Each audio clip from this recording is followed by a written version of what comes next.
Rico Paladar, estrella de la panadería 2021.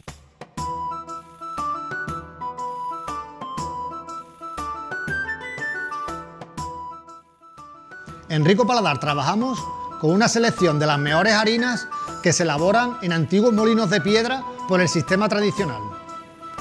Son harinas de grano completo, con el germen y todos sus nutrientes. Harinas integrales, semi-integrales y cernidas, limpias sin aditivos. En ningún caso utilizamos harinas refinadas ni preparados industriales. Trabajamos con harina de trigo, centeno, espelta, sarraceno, maíz, avena, trigo duro y así como una serie de cereales ancestrales que se están volviendo a recuperar su producción. Rico Paladar ofrece esta información a las personas que apuestan por una alimentación saludable. Un nuevo concepto de panadería recuperando métodos ancestrales.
Desde niño soñé con salir de mi tierra. Soñé con esa voracidad que tiene la eterna juventud de volar alto como un gavilán.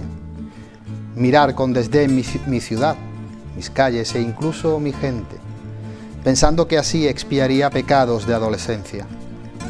Sí, lo reconozco, soñé con grandes edificios y amplias avenidas. Soñé con gente nueva, noches interminables de esas que te muestran las películas. Y también de variopintas curiosidades que llenasen mi aún vacía valija cultural.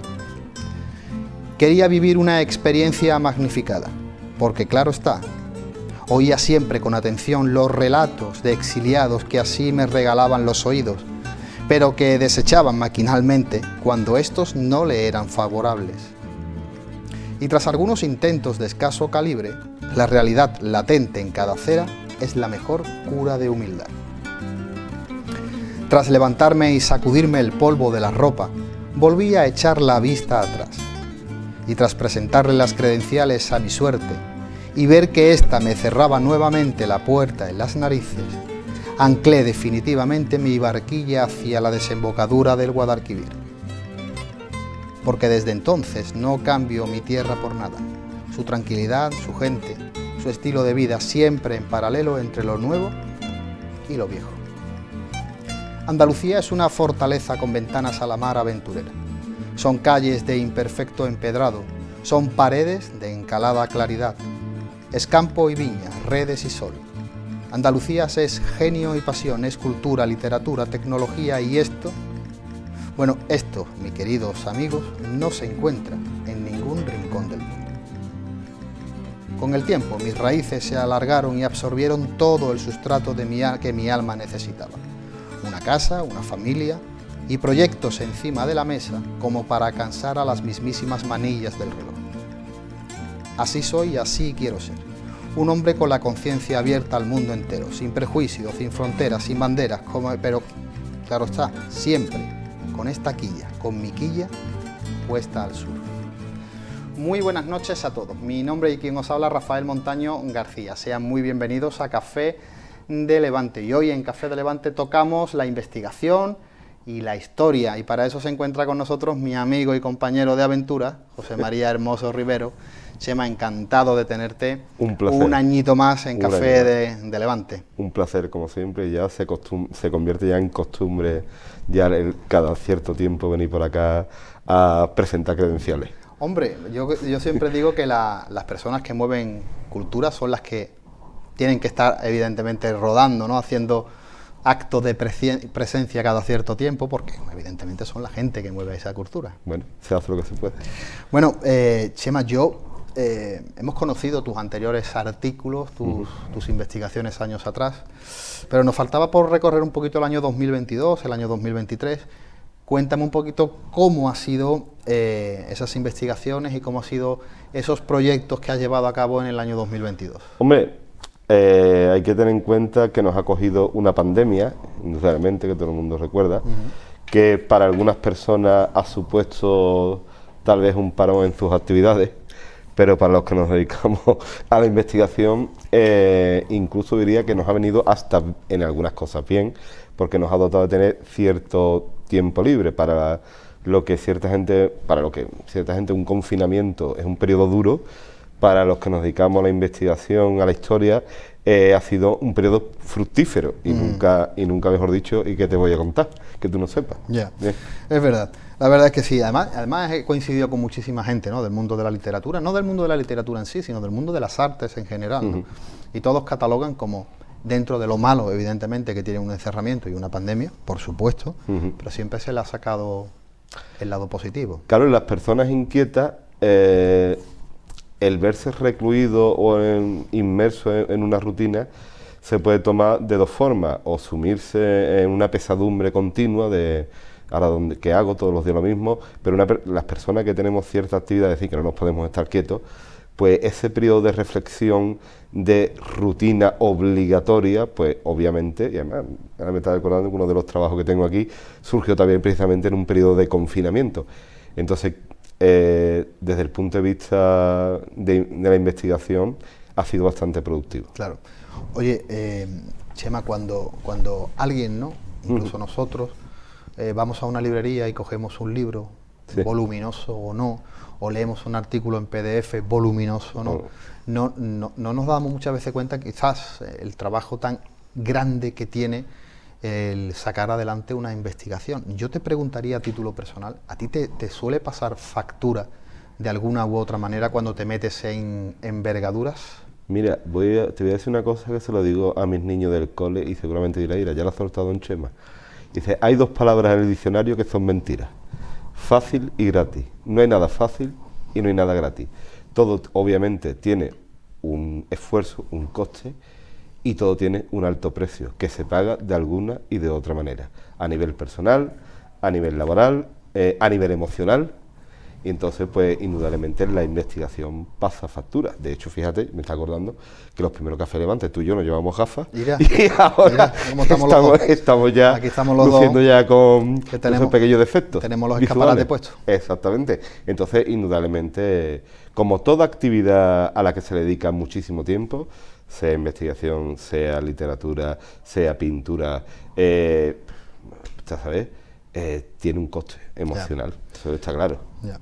Bueno, hace algunos días estuve leyendo un artículo muy interesante que has publicado con nuestro amigo Antonio Romero Dorado. El doctor don Antonio. Doctor don Antonio Romero Dorado. Y bueno, un nuevo artículo que viene a aportar algo de claridad a un tema que ya se había tocado antiguamente por otros historiadores y otros investigadores, y en este caso es el órgano construido por Isaac de Amberes para la parroquia o para la iglesia mayor de Sanlúcar de Barrameda en 1584.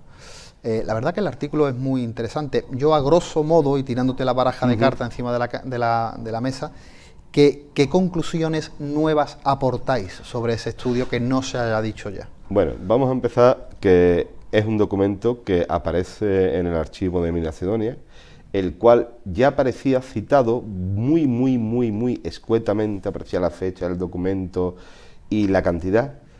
Y el problema de ese documento es que no estaba foliado. ¿Qué quiere decir? Para la gente que nos entienda, en la casa de Macedonia, cuando te dan un libro de cuentas, pues imaginemos un libro de cuentas que puede tener 800, 900, 1000 folios. El problema de no estar foliado es que tú no sabes en qué parte del legajo está. Entonces tú puedes empezar, te puedes tirar tranquilamente una semana, 15 días, y pasando hojas. Y además con hojas. esa letra tan clara, Hombre, divina, claro, hombre, y fácil de leer. Es fácil de leer, hombre, está hablando de la paleografía del 16 que tiene una dificultad generalmente bastante... Bueno, hay veces que ni se entiende, esto hay especialistas que se dedican a ello. Y de la casualidad me acuerdo perfectamente que al final de un tomo yo estaba buscando otra cosa, yo no estaba buscando ni ese dato. Estaba investigando sobre Jerónimo de Carranza, pues prácticamente al final del tomo, cuando tú te estás diciendo, venga, a ver si termina ya y paso otro legajo, me aparece un documento precioso donde se especifica el pago que se le hace a un organero holandés afincado en Cádiz, que es Isaac de Amberes. Pero claro, sorpresa mía, yo cuando veo el documento digo, mira, este es el famoso pago de Isaac de Amberes, pero claro, cojo el documento y digo, ostras, que bastante amplio, vamos, un folio, me encuentro una serie de datos que no se habían mencionado anteriormente, como que el que suministra el material, la madera, es un señor holandés afincado en Sanlúcar. Ten en cuenta que la colonia de flamencos de Sanlúcar era muy importante, entonces hay un señor que se llama Gaspar Los Cartes, que además viene de una familia afincada aquí, que hacía negocios con el duque de Medina Sidonia. Entonces, en ese documento aparece esa serie de datos que otros investigadores no habían citado anteriormente. Obviamente, es un documento que nunca había sido transcrito. Se había citado ese dato, pero ahí me sorprendía que nunca había sido transcrito. Cuando uno habla de la parroquia de la O, habla de don Antonio Romero Dorado, indudablemente, que encima es de mis mejores amigos, como me pasa contigo. Entonces, cuando yo encuentro el documento, llamo a Antonio, mira lo que ha aparecido. Y dice, ostras, este documento tal, pues mira, estaba al final de un legajo sin foliar, o sea, era buscar una aguja en un pajar. Y dice, hombre, pues este documento hay que darle a publicar. Y teniendo en cuenta que don Antonio Romero ha hecho su tesis sobre la parroquia de la O, pues quién mejor que con él para dar a conocer este documento, que nos habla ya de que en la parroquia de la O existía un órgano ya anterior a los dos que se encuentran. Claro. Isaac de Amberes, un flamenco afincado en Cádiz, ¿no? Pocos datos verdaderamente hay de él, Muy ¿no? poquísimo. El profesor Salvador Daza añadía a esos datos de que regentaba una mancebía en Chiclana. O sea que, ¿cómo compaginaba ese señor el tema de la organería con la mancebía? Bueno, no lo sabíamos, pero era así. Claro. Pero se sabía muy poco. Pero a través de este señor, la doctora Gómez Fernández ya había documentado de que había trabajado un año antes en la Casa de Medina Sidonia afinando otros instrumentos, sobre todo un claviórgano. Y a raíz de ahí parece que le dan la construcción de este nuevo instrumento. Hay una parte del artículo que me parece tremendamente interesante cuando pones en balanza lo que podía haber lo que costó ese órgano en su momento y lo que costaban otros órganos de la misma época. Claro. Con lo cual hacéis una valoración de que el órgano era, digamos que un órgano medio, ¿no? Medio, no era ni un órgano de los más bajitos en calidad, pero y tampoco era uno de los más altos. Los órganos de es catedral. una apreciación muy interesante para darnos cuenta qué tipo de trabajo se hizo sobre ese órgano. A mí me gusta trabajar con gente, como me pasa contigo y con Antonio, porque aprendo muchísimo.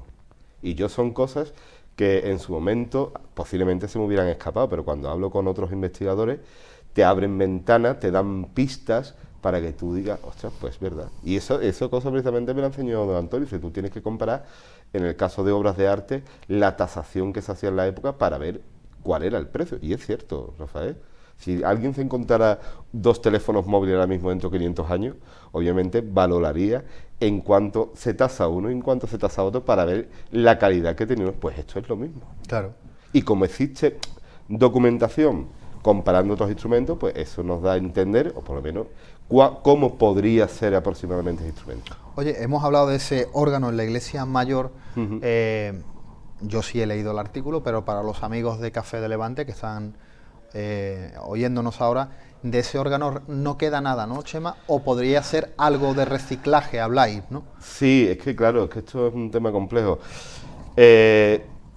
Los órganos, obviamente, por si no lo sabe la mayoría de la gente que me escucha, están construidos con tubos de metal, con aleación de plomo y de estaño. Eso es un material aún hoy en día bastante costoso y valioso.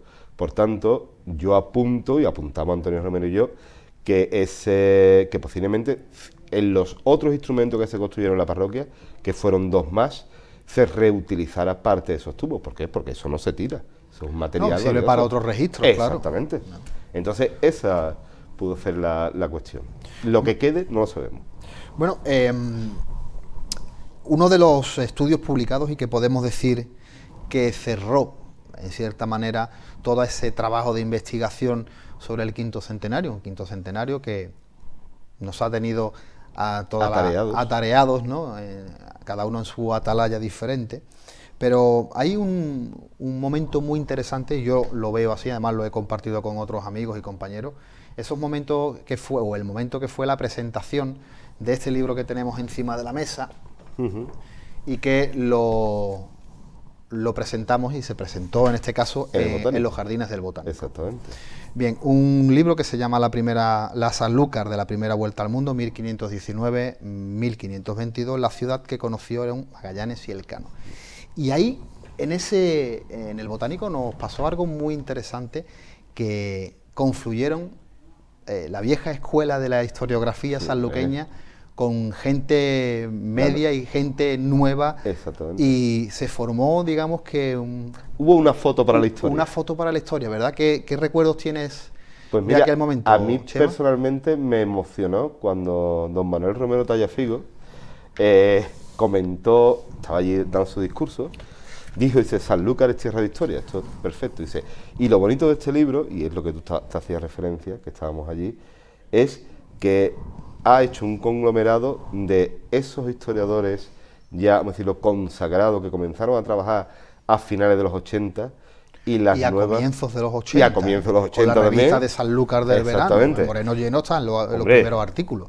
Entonces, estaba, digamos, las personas ya con un bagaje ya de producción de investigación ya consagrados totalmente, y después estamos los nuevos investigadores, aunque ya nuevos en algunos aspectos ya no lo tenemos que decir, pero, y esa frase de Manolo Romero Tallafigo dice, esto es un libro que va a mirarse con los ojos de dentro de 20 años, diciendo, aquí están varias generaciones de historiadores, cada uno aportando lo que sabe. La verdad que fue muy bonito, y yo estoy muy contento y plenamente satisfecho y muy agradecido a don Manuel Parodi y a la Fundación Infantes de Montpensier de que me hayan invitado a participar en este trabajo junto con mi amigo Antonio Romero Dorado.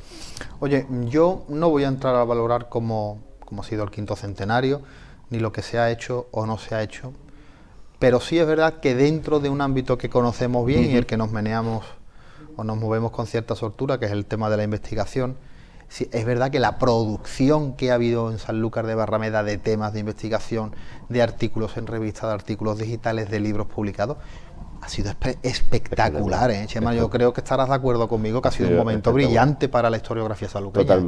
Totalmente. Y aparte nos ha servido para profundizar en una época que generalmente se conocía, no iba a decir poco, pero superficialmente, que es el siglo XVI. Muchas veces nos volcamos en una determinada época centrado en un acontecimiento como la Vuelta al Mundo, pero cuando miras el contexto social de la ciudad, te da a entender o te descubre cómo era una Sanlúcar que hoy en día, puede sorprender, es desconocida, o por lo menos en gran parte desconocida. Bueno, y dentro de ese libro encontramos un artículo, nuevamente en este caso con Antonio Romero Dorado, que fruto de un confinamiento. Un artículo que habla en este caso de la construcción de la casa del Cabildo Harto. Exactamente. El artículo a mí me ha gustado muchísimo, además te lo dije. Yo creo que es un ejemplo clarísimo de la evolución social y arquitectónica, ¿no?, como ciudad de Sanlúcar de Barrameda entre los años 1550, 1560, correcto.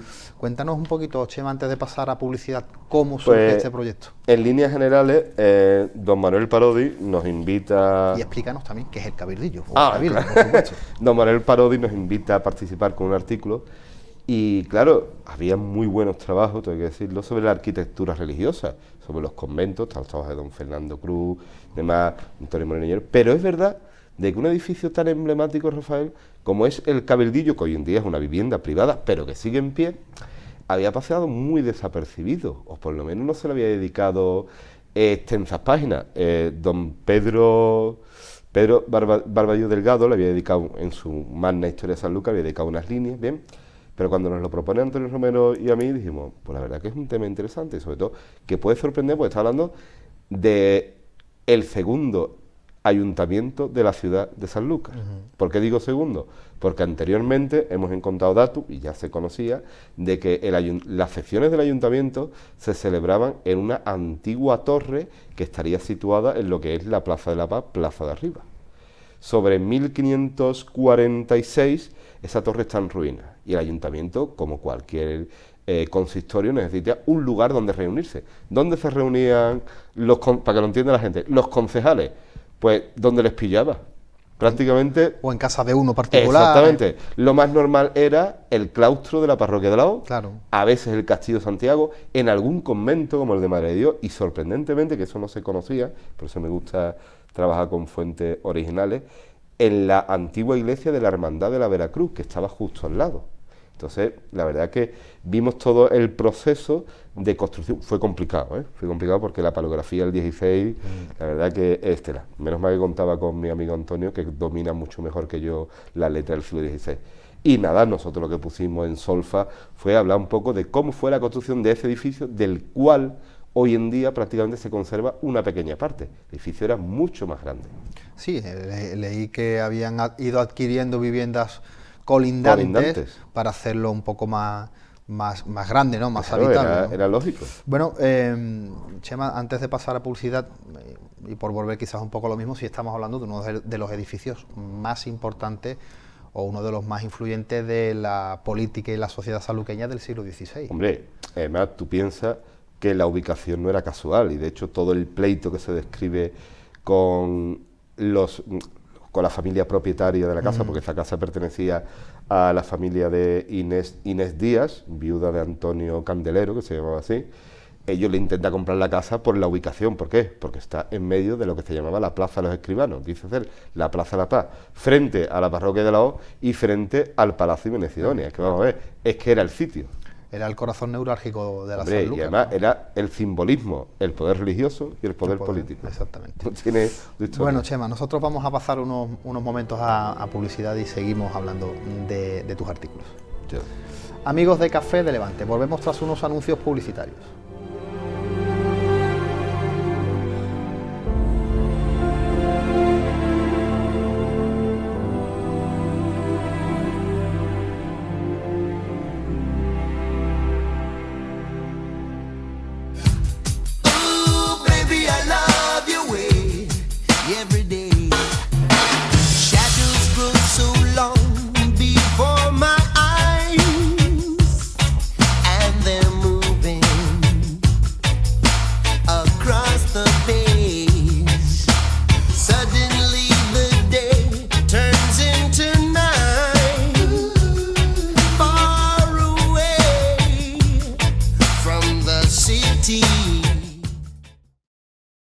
Rico Paladar, estrella de la panadería 2021.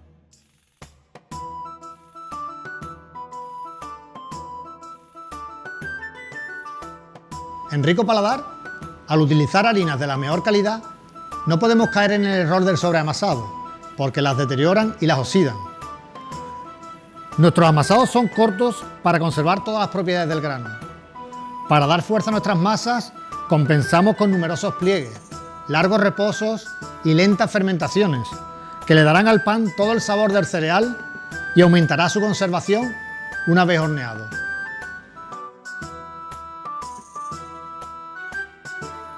Rico Paladar ofrece esta información a las personas que apuestan por una alimentación saludable. Un nuevo concepto de panadería recuperando métodos ancestrales.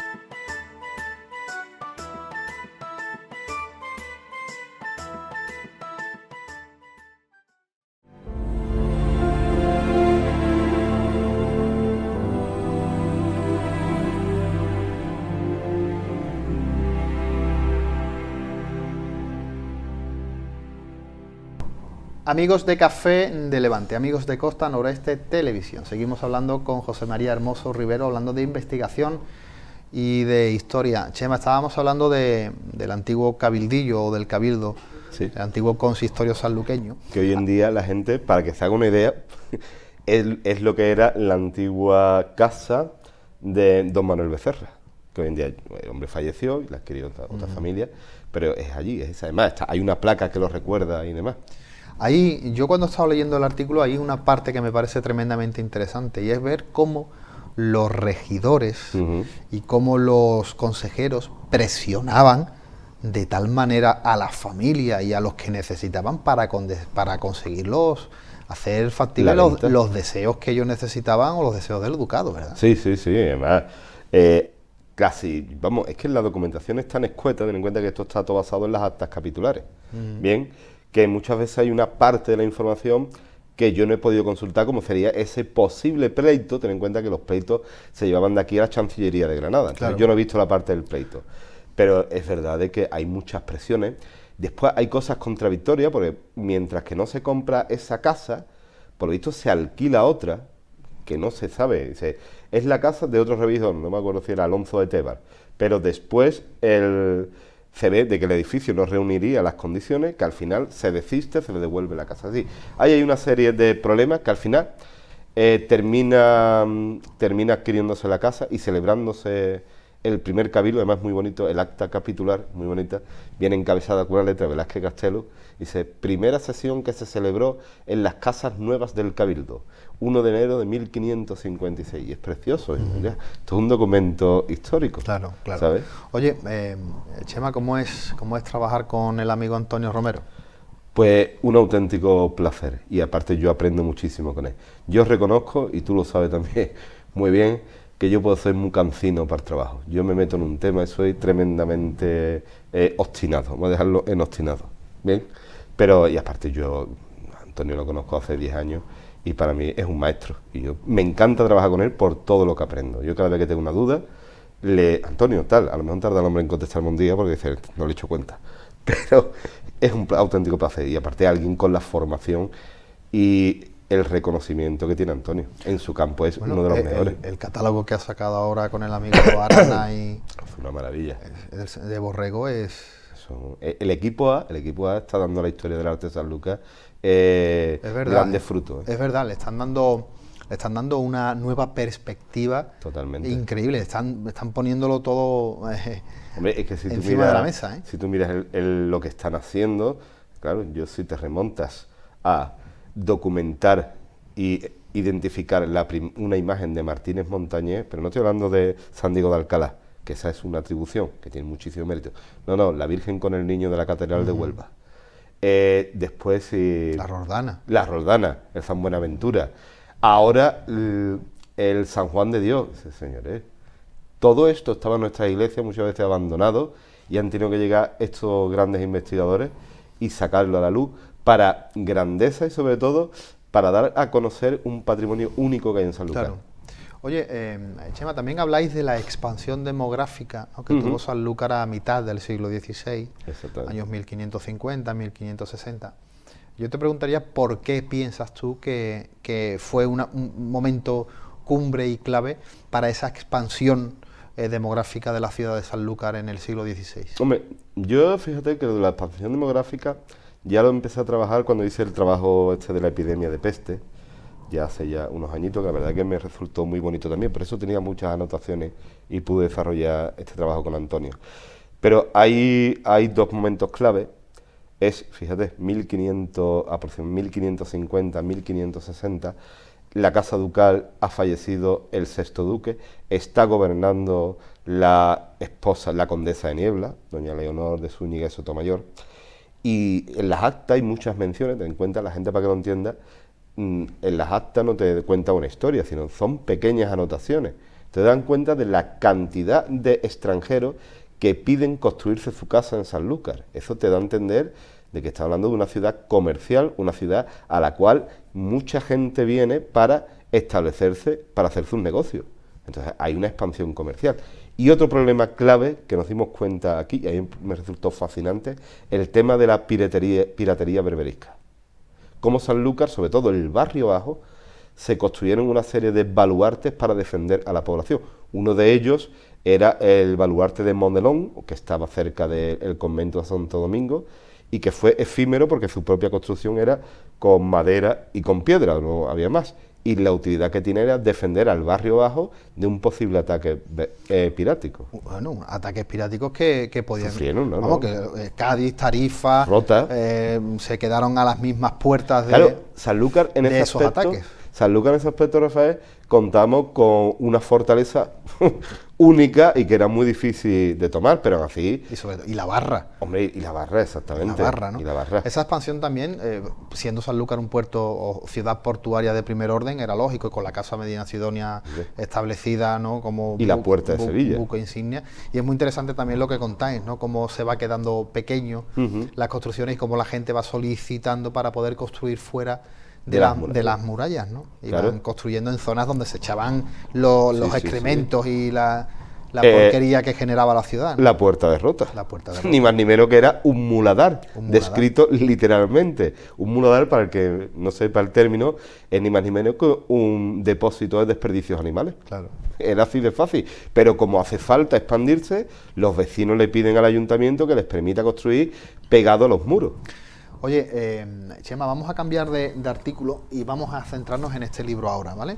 Es un libro que se ha presentado realmente no hace mucho tiempo, es el volumen 3 de Inmedio Orbe y que se llama Barrameda, mucho más que un apellido.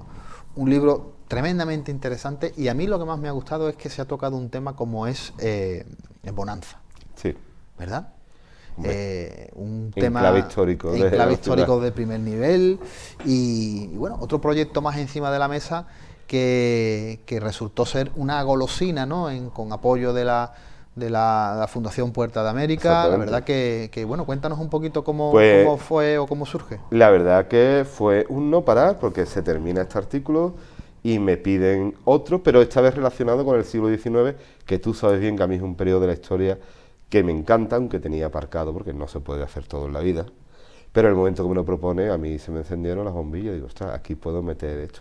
Y aquí, en este artículo, en este libro, coordinado por don Manuel Parodi, el cual le agradezco la invitación, yo traté, bueno, parece que fue la continuación del tuyo, porque realmente es que, nos parece sin coordinarlo, fue la continuación. Trato dos momentos claves del histórico barrio de Bonanza, como es durante la Revolución de 1868, la gloriosa, para el que me esté escuchando, y un proyecto que fue clave para la ciudad, como es la construcción del ferrocarril. Y sobre todo, algo que yo desconocía y me ha encantado hacerlo, es todas las tensiones políticas que ese proyecto del ferrocarril generó en toda la provincia de Cádiz, ni más ni menos.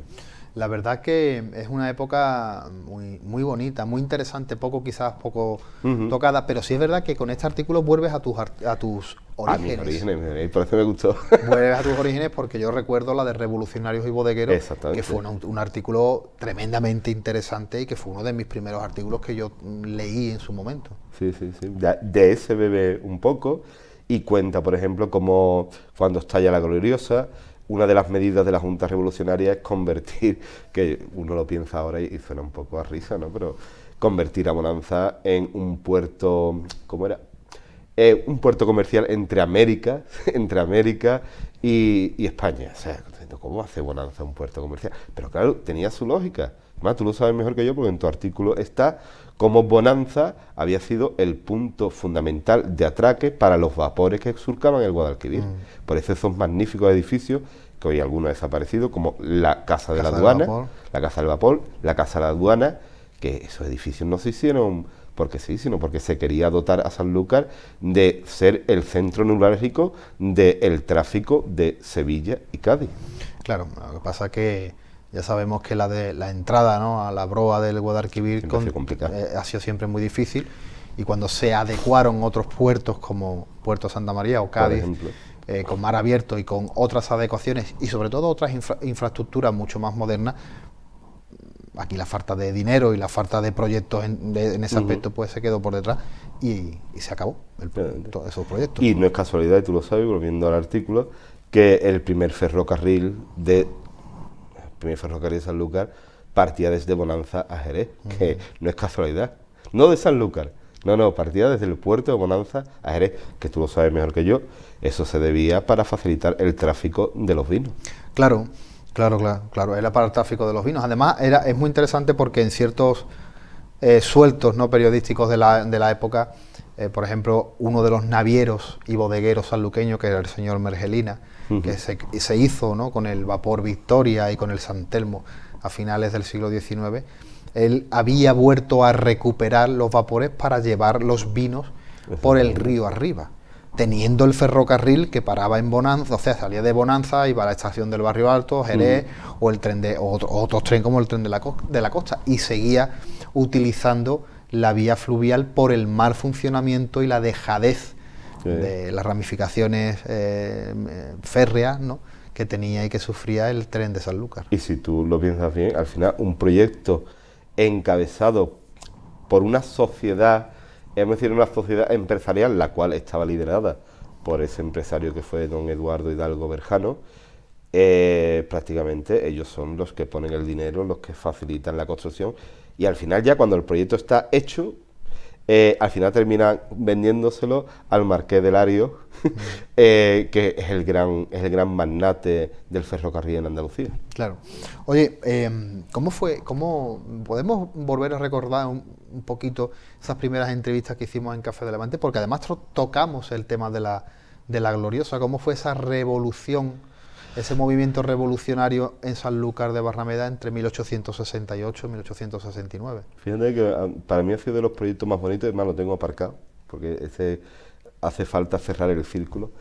Y bodegueros y revolucionarios, como se llamó el artículo, me quedaron muchísimas cosas por contar, pero a grosso modo uno demuestra, por lo menos con la documentación demuestra, que todo lo que fue la Gloriosa en Sanlúcar fue un movimiento elitista ajeno al común de la población. Aquí el campesinado estaba viviendo una época de carestía, que se pudo suplir en gran parte porque el duque de Montpensier ayudó con obras públicas, y ellos mismos, los miembros del Partido Progresista, que son los que dan ese llamado golpe de Estado, ellos mismos saben perfectamente de que su revolución no es comprendida por el pueblo.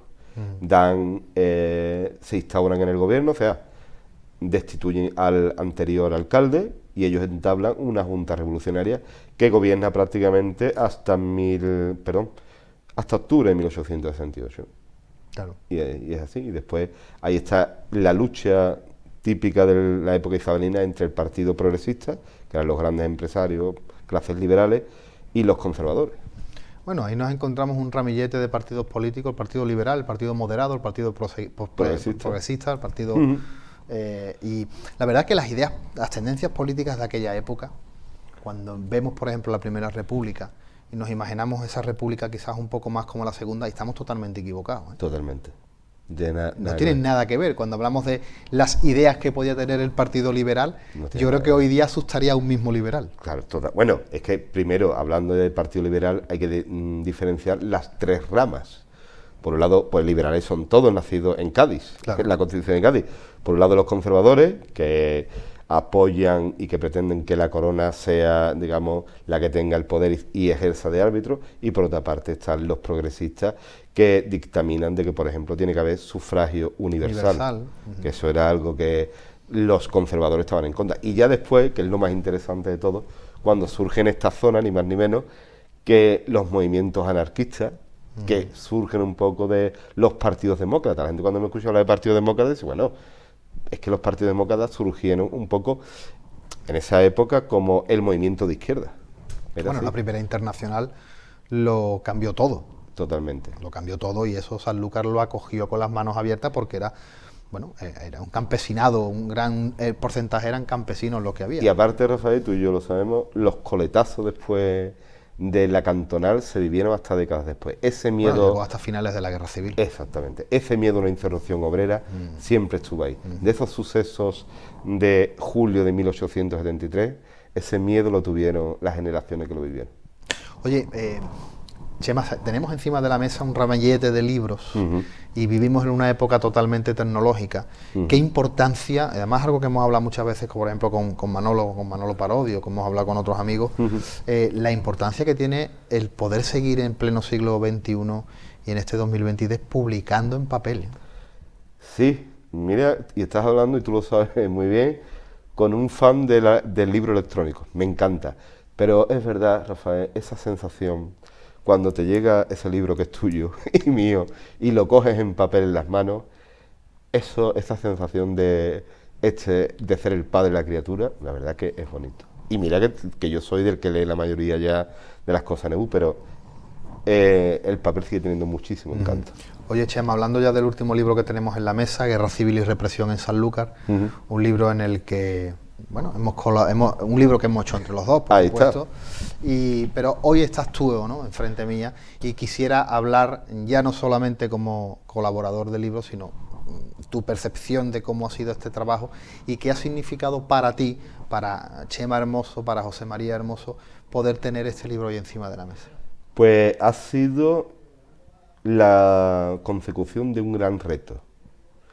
Yo recuerdo una conversación hace unos años, cuando tú y yo sacamos el artículo de la Marina de Guadalquivir, lo terminamos, lo publicamos, y dices, ¿y ahora qué? Y tú me dices, perfectamente, dices, bueno, pues vamos a hacer un estudio profundo sobre la guerra civil. Y yo te sigo, me acuerdo la frase, esto nos va a llevar años. Y dice, bueno, ¿y dónde está el problema? Pues ahí está, 5 años de trabajo y ahí lo tenemos. Y la verdad, a pesar de lo duro que ha sido, en todos muchos aspectos emocionales, familiares y demás, yo me siento plenamente orgulloso. Y yo creo que hemos hecho una obra que va a servir para las próximas generaciones, para por fin conocer qué ocurrió realmente, o por lo menos tener una visión mucho más amplia de la que se tenía de qué fue la guerra civil en Sanlúcar y la represión. Oye, Chema, un libro que se presenta en su momento en el Castillo de Santiago, y aunque esté feo decirlo, pero sí tuvo una gran acogida. Sí, ahí están las imágenes. Una presentación muy, muy intensa, una presentación donde hubo un momento de comunicación prácticamente espiritual con la gente y con el sitio donde estábamos.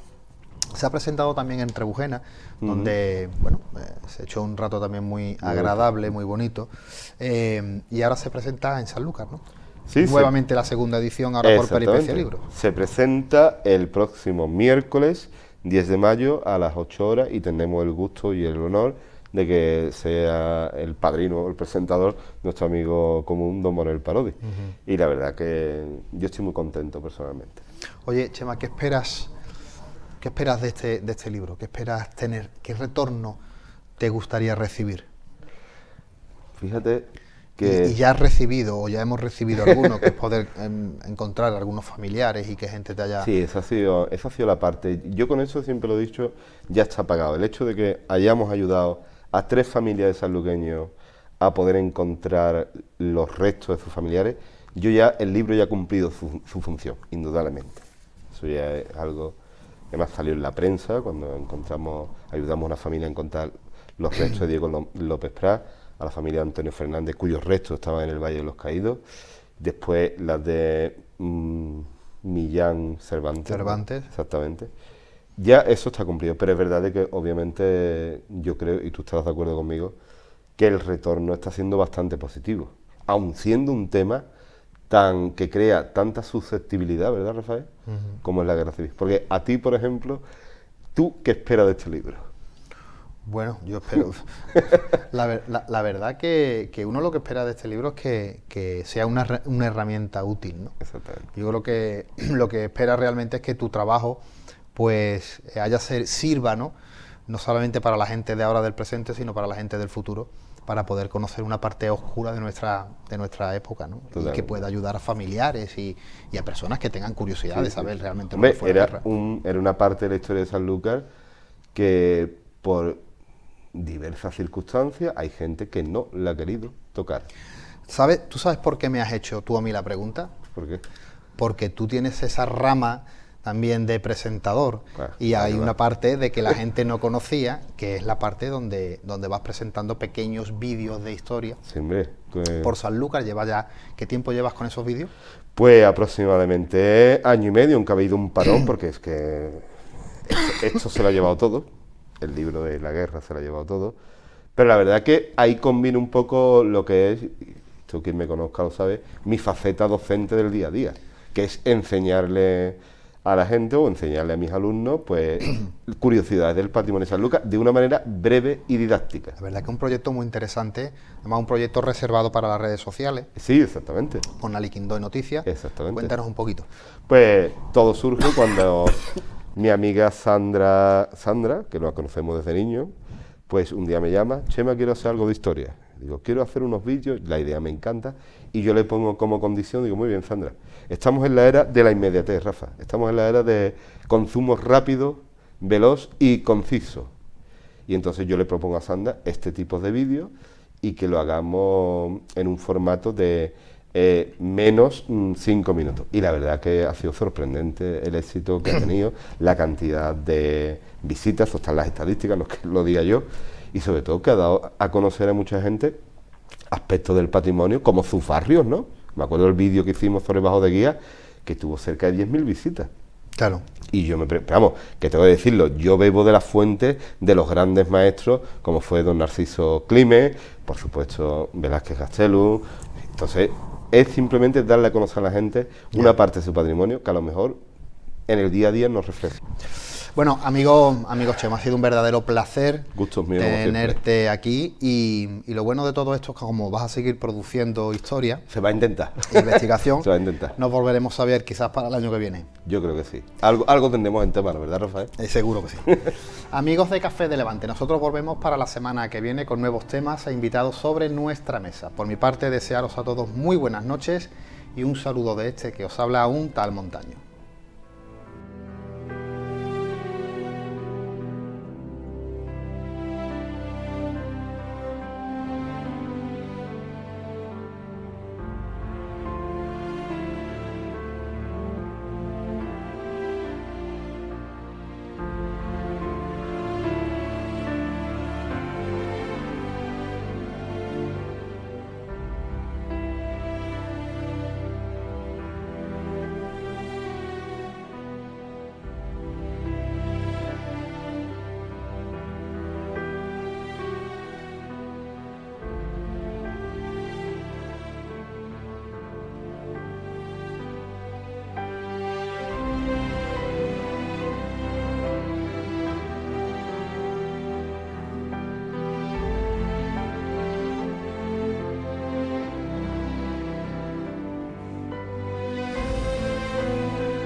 Rico Paladar, estrella de la panadería 2021.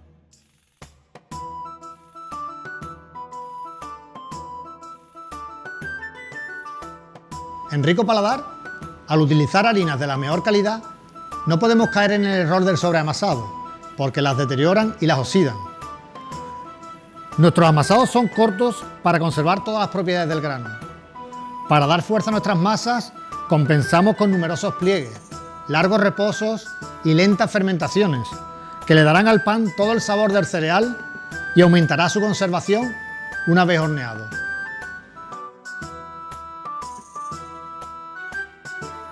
Rico Paladar ofrece esta información a las personas que apuestan por una alimentación saludable. Un nuevo concepto de panadería recuperando métodos ancestrales.